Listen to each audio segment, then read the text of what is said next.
This is throwing with horribly uneven clay. This clay is wedged together of several different clay bodies that are waste clay, clay that's been chucked out by other potters. We have a bin out in the back where all this stuff is stored so that for special purposes, or maybe you don't feel like buying fresh clay, you can get this stuff and you just wedge it up and hope for the best. Well, this wasn't a super wedge job.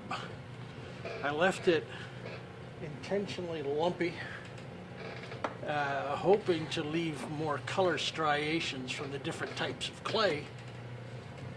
I wanted that to be kept in the pot here.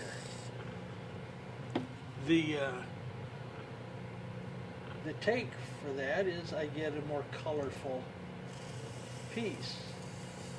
The give on that is I have to put up with hard lumps throughout, very uneven surfaces, but that's part of the challenge and part of the beauty when they're complete. Now, before I open the bowl, right now it's kind of open, but before I get it real open, I want to scrape clean the outside, because once I start opening it, I won't be able to play with the outside wall anymore. You can see how wobbly it is.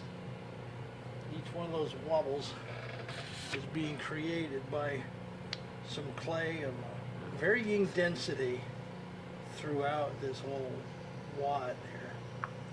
And I see one particular piece that is really going to give me a pain in the butt. Way down there at the bottom, you can see it out here. Every once in a while you can see the lump come by. Well, as I work the inside of the pot, it's going to push that lump outward. So the inside of the pot will be relatively smooth, but the outside of the pot is going to be lumped wherever one of these lumps is. I'm trying to scrape it so I can get some different colors. Okay, you can see some white spots, but I'm not getting the color variations I'm looking for. So I'm going to go on with the inside then. Now, when doing bowls, I like to open the bowl with the steel rib. I throw it to whatever height I like. I finish the outside, and then I never touch the outside again. I work it from the inside to get my shape. Now you can see there that big white spot, that's a hard lump of a different colored clay, obviously, because you can see it. Down there towards the bottom, there are some other striations that you may not see while it's spinning. But it's those variations I want to try and bring out.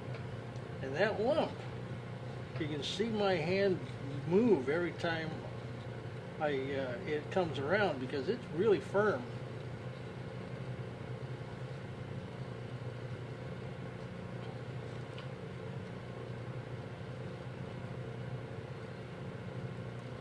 But as I put pressure on that lump, not only do I slice a little bit of it away each time, but I also move it towards the outside of the wall.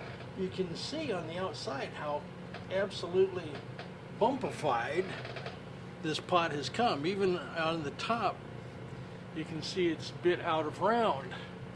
And that's the fun part. We get to work with that. And it's okay if it's out of round now while I'm working on it, because I can bring it into round later. But right now I want to get this bottom section finished out.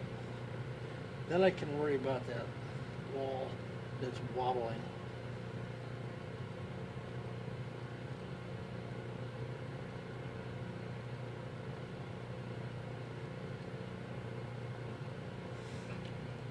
So another good thing about this method of building your bowl is that as you go to the bottom, you're pushing clay towards the center of the pot's bottom.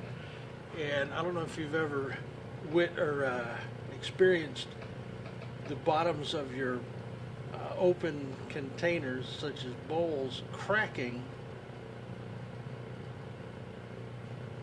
This recompresses the clay in such a way that it will help eliminate some of that cracking. Not all cracking is due to uneven pressures or unevenness on the bottom of your pot, but it will happen. If your bottom isn't well compressed, crackage does happen.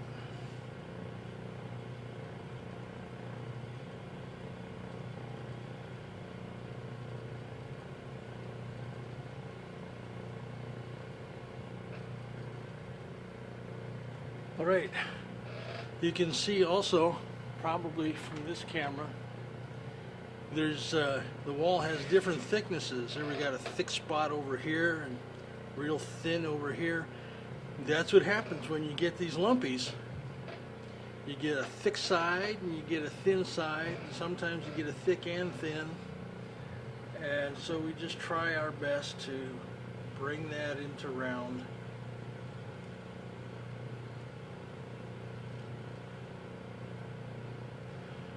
It looks a little better.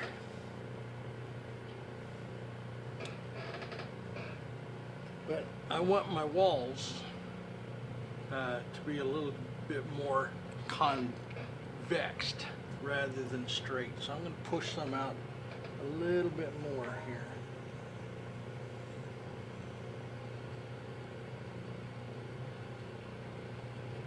There we go. But again, I got to bring this top edge around again.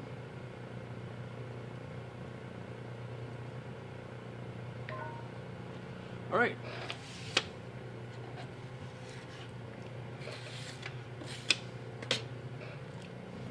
So that's throwing with uneven clay bodies.